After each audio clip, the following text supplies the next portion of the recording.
Ya pertama yang menurut saya yang paling penting ya, eh, ada satu poin yang menurut saya penting ya, bahwa saya dan kita semua kan yakin ya, niat dari Menteri Agama itu pasti baik ya.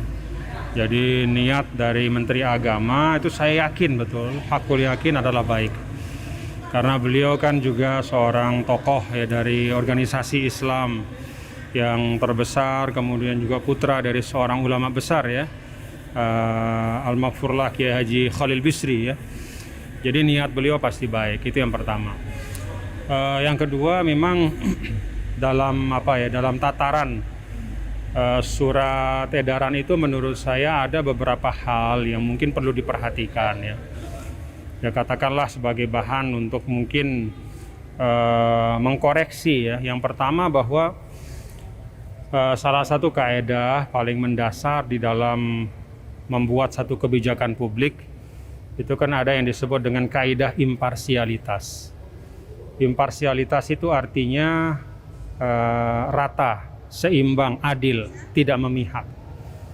Nah, karena itu kalau ingin menciptakan pengaturan yang terkait ya, ini kalau perlu memang diatur, dianggap perlu untuk diatur hal-hal yang terkait dengan pengeras suara rumah ibadah, maka seharusnya yang diatur itu bukan hanya masjid dan musola ya.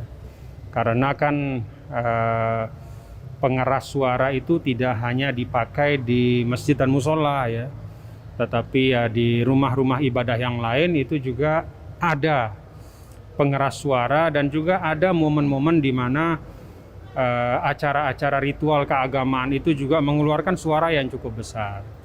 Nah, sehingga menurut saya kalau memang mau membuat suatu surat edaran untuk mengatur ya, penggunaan pengeras suara di rumah ibadah ya, itu itu jauh lebih baik ya, tidak hanya menyangkut masjid dan musola tapi rumah ibadah gitu, sehingga tidak kemudian menciptakan kesan bahwa seakan-akan yang berpotensial mengganggu ya ketenangan atau ketentraman itu hanya suara yang keluar dari masjid dan musola.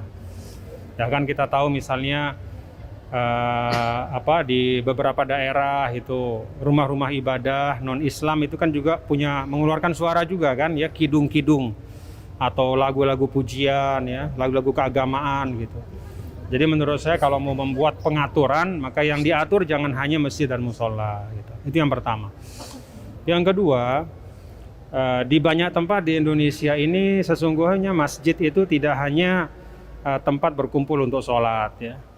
Pengeras suara masjid itu juga tidak hanya fungsinya untuk digunakan azan dan qamat saja ya, atau mengaji saja, tetapi di banyak tempat di Indonesia, termasuk ini kita di Apitai ini ya, di NTB, di Lombok, di mana rata-rata masyarakat di desa itu kan seluruhnya muslim ya, maka masjid itu menjadi sentral kegiatan ya, sehingga dari masjid itu seringkali diumumkan ya, pengeras suara di masjid itu digunakan untuk termasuk mengumumkan ada kematian, kemudian kalau ada kegiatan gotong royong, ada kegiatan kemasyarakatan ya, ada hajatan-hajatan masyarakat itu diumumkan di masjid juga gitu. Dengan kata lain, pengeras suara masjid atau masjid itu memiliki juga fungsi sosial budaya ya. Jadi karena itu menurut saya kalau di daerah-daerah seperti misalnya di Apitai sini ya, di NTB, di desa-desa rata-rata lah di Indonesia ya, di desa-desa di mana banyak di situ penghuninya atau penduduknya itu adalah semuanya muslim, maka menurut saya justru suara dari pengeras suara masjid itu bukan mengganggu, justru malah menjadi rujukan dari masyarakat ya, karena di situ sekali lagi bisa juga digunakan untuk banyak pengumuman-pengumuman ya yang menjadi perhatian dari masyarakat gitu. Nah, jadi menurut saya sih yang mungkin kadang-kadang bermasalah adalah di masyarakat perkotaan ya. Masyarakat perkotaan di mana di situ tidak hanya satu agama penduduknya gitu ya. Misalnya kalau di NTB ini kan di kota besar, misalnya di Mataram ya, atau katakanlah misalnya di Jakarta gitu ya. Ya kalau kota besar itu biasanya kan penduduknya heterogen. ada muslimnya, ada non-muslim. Sehingga untuk daerah seperti itu ya, mungkin bisa dibuat pengaturan. Tapi itu pun menurut saya lebih baik pengaturan itu diserahkan kepada kearifan bersama. Ya, misalnya kita di Indonesia ini kan ada namanya forum FKUB ya, Forum Kerjasama Umat Beragama. Nah, di situ mungkin bisa dibicarakan ya, didiskusikan untuk daerah-daerah tertentu di mana masyarakatnya sangat heterogen ya, sehingga penggunaan pengeras suara di rumah ibadah itu ya disesuaikan lah ya, jangan terlalu besar misalnya karena masyarakatnya beda-beda agamanya gitu. Nah, diserahkan kepada FKUB untuk kemudian membuat kesepakatan bersama.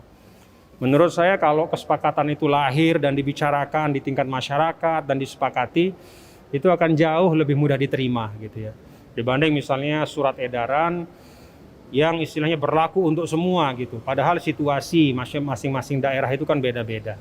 Ya, jadi kita di NTB ini kalau saya saksikan ya, kita di Apitai di mana-mana nih ya, suara masjid itu suara yang kita rindukan gitu ya. Suara yang justru menjadi penyejuk gitu ya. Jadi tidak ada yang merasa terganggu lah insya Allah. Nah, kalau di daerah-daerah yang memang sekali lagi penduduknya itu beragam ya, heterogen ya, mungkin disitulah ya mungkin perlu dibicarakan. Itu pun menurut saya jauh lebih baik kalau diselesaikannya di tingkat masyarakat di situ ya. Sehingga itu menjadi keputusan bersama dan diambil dengan semangat persaudaraan.